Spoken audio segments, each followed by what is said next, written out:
いくよいくよ。ひぬかんからのひがかんということでですね、始まりました。実家に帰ろうシリーズでございます。こちらのシリーズではですね、なかなかね、4月にも入ってきて、社会人になった人とかたくさんいるんじゃないですか。新生活スタートしてるでしょ。もうそういう人とかさ、俺みたいに一瞬でホームシックになった人とかいるんじゃないですか。やしが、肝っ玉のちっちゃい俺らは、なかなか実家に帰ろうって思えないさ。それはわかる、もうわかる。その気持ち死にわかるよ。いや、俺は実家を出ていくんだ。よっしゃーって言って意気込んでいったのに、1日経った瞬間、ちょっとやっぱ合わないな、帰りたいなって、他の声聞きたいな、電話したいな、やしが弟にも電話したいな、もう実際帰りたいな、帰って実家のラッキーと一緒に遊びたいな、もう行っちゃったんだけど、俺のラッキーは。ラッキー行ったんだけど、どうしようかなって言ってからさ、そういういろんな考えがあってさ、なかなか行ったら帰れんでしょ。実家に帰れないでしょ。実家に帰れない人たちのために、このシリーズでは、この俺が実際に実家に帰ってきて、実家でご飯を作って、皆の衆と一緒に食べるっていう、ただの自己満の企画。よしかそれでいい。がしかし、これで俺がもし美味しい料理を提供できたら、それをみんなが真似して実家に帰る口実としてできたらいいなと思っておりますので、真似してもらえたらいいなと思っておりますので、その記念すべき第1回の不定期開催企画は、世の中には2種類の男しかいない。俺か俺以外か。世の中には2種類の角煮しかいない。トンポロか本シャオロウか。この言葉を残した中国の偉い詩人、蘇東坡さん。そんなことも一切言ってないんだけど、要は沖縄にラフテーっていうものがあるでしょ。日本には長崎をはじめとした豚の角煮っていうものがあるでしょ。この日本に伝わってきたものの元をたどっていくと、トンポーローっていうのになるわけさ。で、このトンポーローと今現在の中国では一般的な家庭は本シャオロウっていうこの2つに分けられてるらしくてですね、地域によっても違うと思うんですけど、本シャオロウとトンポーロー何が違うかっていうと、本シャオロウは焼きます。漢字のごとく紅に焼かれた肉、こちらでございます。だから本シャオロウは焼きます。焼いて煮込みます。トンポロウは焼かずに煮込みます。おは蒸します。蒸すか焼くか。見ろ、人間がゴミのよう蒸すか焼くかの違いでございまして、前回はトンポロウを作ったんですけど、めっちゃうまかった。蒸すとこんなにうまいのかって。はっしゃ。で、今回は本シャオロウを作りたいと思いますので、レッツクッキング試験コミュニティセンターにしても髪型がジョンウンすぎないかな。帽子かぶったらぺったんこになってるね。まあいいや。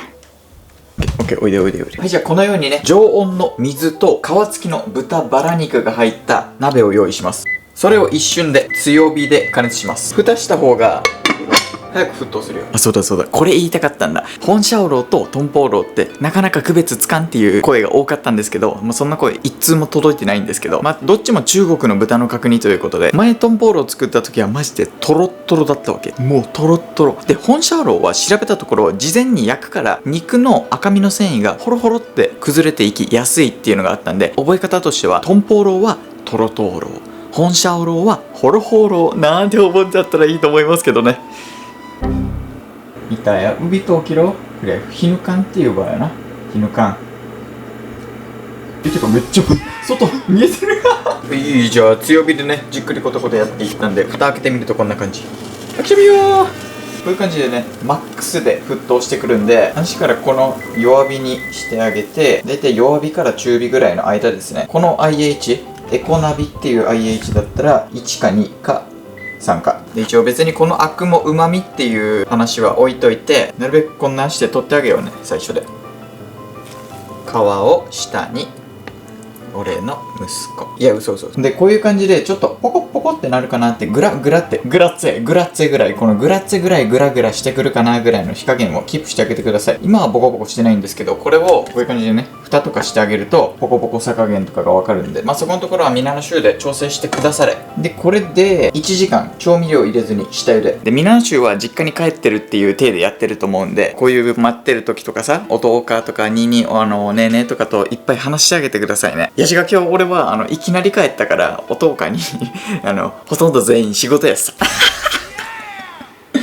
実家帰ってるのにこんなめちゃくちゃいいキッチン環境とめっちゃオーシャンビューな感じが見れてる最高の職場環境を与えられてるってだけなんですけど、この待ってる時間帯相当暇だと思うんで、他の付属品とかの紹介していきましょうね。今は何も入れてないで下茹でしてるんですけど、これを今から調味料を入れてじっくり煮込むんですけど、焼いてね。で、その時に使うのがこれだね。これは結んだネギです。結んだネギ、これ沖縄の道端に置いてあったら、これサンゴアやさ、こっちにマジブンっていう妖怪がたくさんいるんだねみたいな感じで魔除けのサンゴアに似てるんですけど、これはネギです。臭み消しのネギと、こちらはスライスした生姜とネギを香味野菜として用意してあげてください。別にこれは結ぼうが結ばなかろうがどっちでもよかったですが、俺が参考にした中国の本場の本シャオローのレシピでは結ぶっていうのがあったんで、私は結ばせてもらいます。ちょっとじゃあ特別に結ぶところ見せちゃおうかな。いきますよ。み、羊、猿、鳥、馬、虎、カトン、豪華級の術。はい、この印も結ばせていただきました。で、香味野菜がこちらでございまして、ちょっと火加減が強くなってきてボコボコしてきたんで、また火を弱めて、今は弱火にしておきます。これはあと1時間繰り返せば OK ですのでっていうので、もう1個紹介しておきます。皆さんこちらご存知でしょう。カメハメハではありません。カメハメハみたいになっちゃったけど、カメハメハみたいな、カメ攻撃、カメハメハみたいになっちゃったんですけど、煮込む段階で入れる、今回は中国のスパイスを効かしたやつをやりたいなと思いますので、こちらが、月桂樹で、こちらが八角で、こちらが桂皮ですね。この3種類を使っていきたいと思います。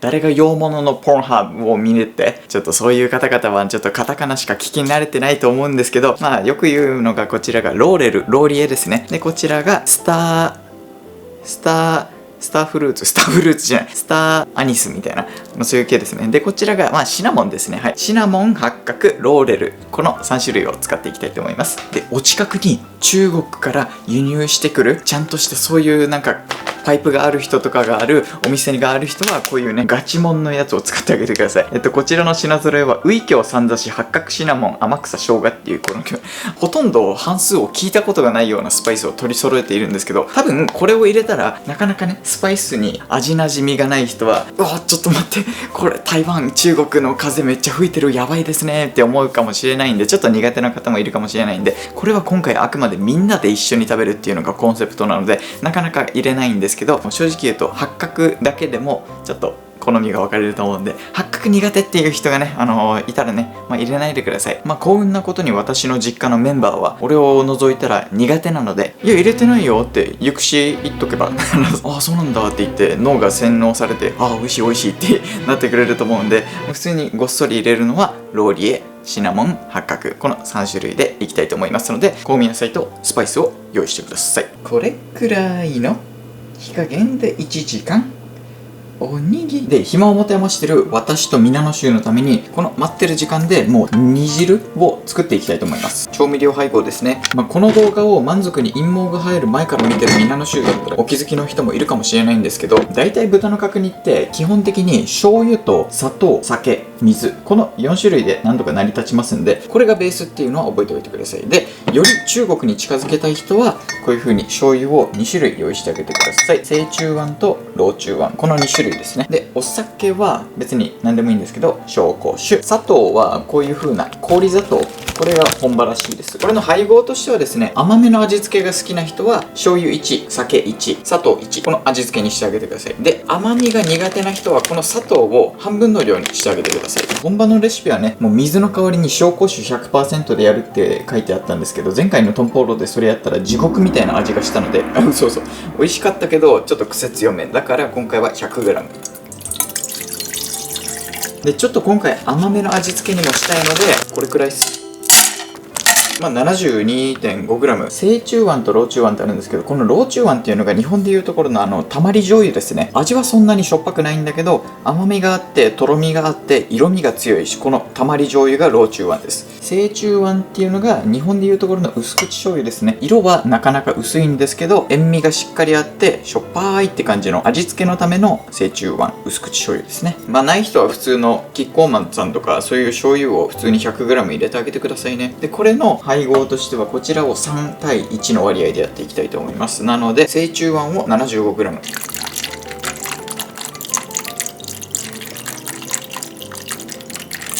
老中湾を 25g、 はい、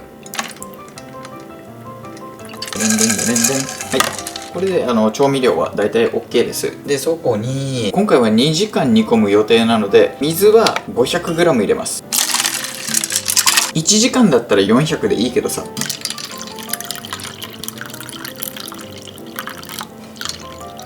それで煮汁完成。 OK。 そしたらこんな感じで下茹で終わったんですけど、まだ1時間ぐらいしかやってないので、せいぜいこれぐらいの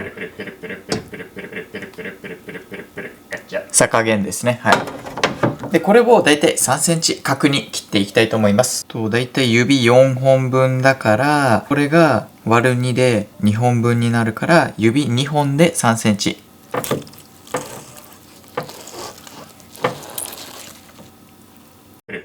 だいたい大きさで言うとこれぐらいですね。わお。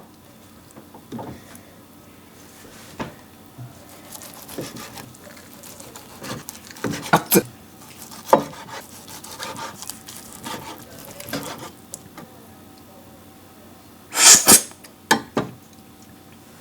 うまっ。で、こうやって切ったでしょ。ここまでだったら俺が今まで作ってた豚の角煮と作り方は同じなんです。ここからがマグマなんです。本シャオローとトンポーロの一番の違いっていうのは、こっから先下茹でして焼きます。ほとんど揚げ焼きみたいな感じにするので、その前にちょっとマジの本格中華っぽいことをします。せっかくこのローチューワンがあるんだったら、本シャオローの本シャオっていうのは中国の調理方法を表してる漢字らしくて、紅焼くって書いて、要は焼いて、この焼くことによって焼き目がつくでしょ。この色がだいたい赤色っぽくなるから、煮込んだ時に赤く色が映えますってことで焼くんだけど、普通に焼いても OK なんですけど、ここにちょっとだけ醤油を事前に塗ると、でそこから焼くといろいろめっちゃいい感じの、いろんなものが複雑になっていい感じになりますっていうらしいです。とりあえずローチューワンをちょっと入れて、でここに肉を並べて色つけていくと。こんな感じでね、もうさっとやってあげてください。特に皮を中心にやってあげるといいみたいです。理由は知らない。そしたらこのフライパンに揚げ焼きに近い状態でやります。この下茹で済みの豚肉を入れます。これ気をつけてくださいね。豚バラ肉、特にこの皮がついてる豚バラ肉はめちゃくちゃ油が跳ねます。なのでこういう蓋でガードしてあげてください。俺のポジションはシューティングガード。大体割り箸がシュワシュワしたかなぐらいで OK だと思います。これを中火に戻していってらっしゃい。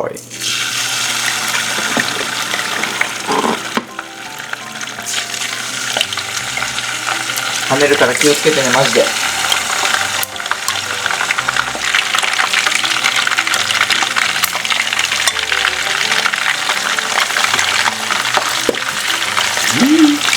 ほらほらほら、醤油をつけたことによってこういう感じでね、めちゃくちゃ色がつくんす。で、これを6面全部焼き上げてくださいね。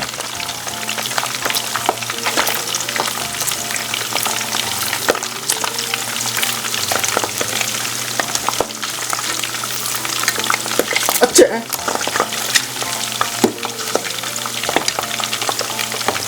こんな感じ。どないでっかーみなのしゅう。こういう感じで焼くと色がつくらしいんですけど、こうやってね、もともと豚バラ肉って油多いでしょ。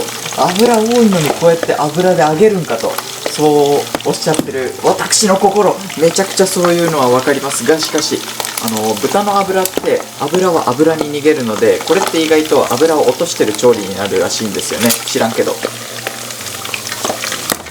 じゃじゃじゃーん。こういう感じでね、焼き固めてあげることによって肉がこうやって表面がちょっとカリカリするでしょ。このカリカリするこのカリカリが中からの肉汁とかそういう旨味を逃がしにくくするっていうのをどっかの誰かの教科書で見たので、これをねちょっともうプルプルさは見る影も存在してないと思うんですけど、そこのところは煮込んだらまたプルプルが復活するという期待を込めて頑張っていきたいと思います。あとは先ほどの煮汁と合わせて2時間煮込むだけです。簡単ですね。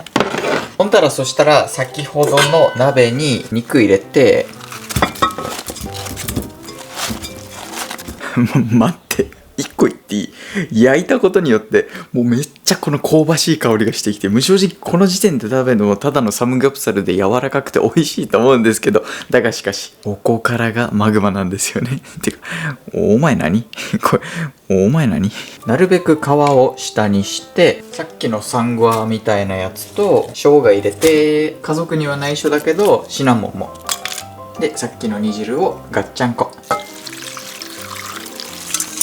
これくくらいのボコさ加減をキープしながら2時間ですね。あんま蓋しても蓋しなくてもどっちでもいいって感じかな。知らん俺はちょっと今あった話なんだけど、ちょっと実家の近くを散歩してたわけね。そしたらね、なんか近くに野良猫たちがたむろしてたわけよ。で野良猫たちを見ながら可愛いなーって思いながら手振ってたらさ、その時になんか野良猫も手を振って返してくれたわけさ。で多分その時に野良猫は思ったんでしょうね。あれなんで人間って味付け煮卵をやるのに2,000 years later. 一応何が言いたいかっていうと、多分その時に見た猫はね思ったでしょうね。なんで人間って味付け煮卵はやるのに味付け目玉焼きはやんないんだろうって、確かにいいと思って俺思いました。一応ねこんな感じでね、本社終わったので、見てみこれデージしにうまそうやんに、やばしかてもやっさ。なるほどね、漬け目玉焼きをやらない理由ってこうやって黄身が割れるからなのね。なるほどですね。きしゃびを見てごらんなさい。もうこれカッチコチやぞ本当に。もうなんでかこんななってるかっていうと、やっぱ豚バラ肉の皮のコラーゲンでござんすよ。素晴らしいですよね。できたよ。食べようぜ。そう俺間違えて3つしか作ってなかったけど本当は4つやる予定だったけどよ。いただきます。見て焼いたからさどんな感じかわかんないけどさ、おえ見てでも箸で割れるべ。嘘食べた？中国のホイコーローいただきやしよ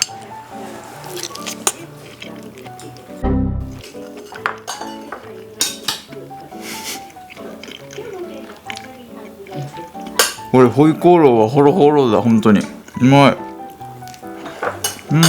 あれだね、煮込む前に焼いたら赤身がめっちゃなんか繊維がほぐれていく感じしない？わかるかな？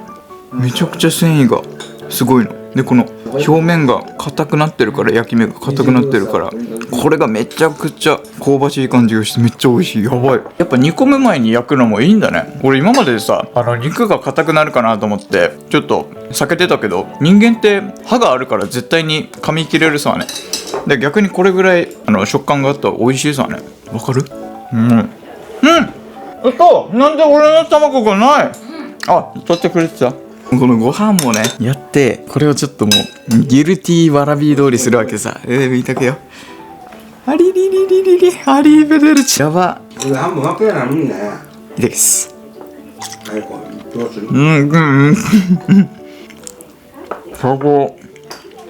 めっちゃ欲しい。卵ね、いくよ。うわやば。お家にあったエロ本ぐらいエロい。いわゆる絶対今のはカットしといてな角煮を登場させてね。もうこれでさ、これ丼1杯で500円だったら買わないですね。ごめんこれちょっと味染みた卵やば。美味しい。これゴーヤチャンプルー。ゴーヤチャンプルー。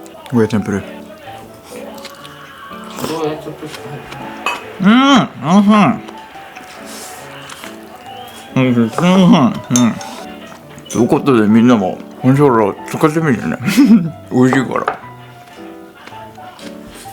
というの美味しい。マジでうまい。要はこの黄身を君の名はってことでしょ。取ってるの？取ってない。どんなね変な感じする？スパイスの大丈夫だよね。お母たち八角とか苦手って言ってたさ、だから入れたよ。でも全然気に入らないでしょ。ほんのり香る感じがちょうどよくてよかった。この煮汁で炊き込みご飯しても美味しい。野菜なんか前こういう風にチキン南蛮角煮っていうのを作ったでしょ。でこれがお家に余ってたわけですよ。だからこれ見て、本日の晩ご飯にしてみましたということで、これ見てよ。温め直ししてもこの柔らかさ。で今日はこれアレンジでですね、温玉トッピングでございます。チーズ牛丼の温玉トッピングでございます。でこちらにほっかほっか亭並みのほっかほかご飯とガジュマルですね。これは食べないんですけど、とりあえずこっちサビーラ。まずはね、誰が何と言おうとこのご飯ですよ。炊きたてのご飯をもう、ね、食べる。この温玉を割って、セクシー。そこにこうやってこのたっぷりのね、もう脂身たっぷりのものをね、もうちょっとくぐらしちゃって。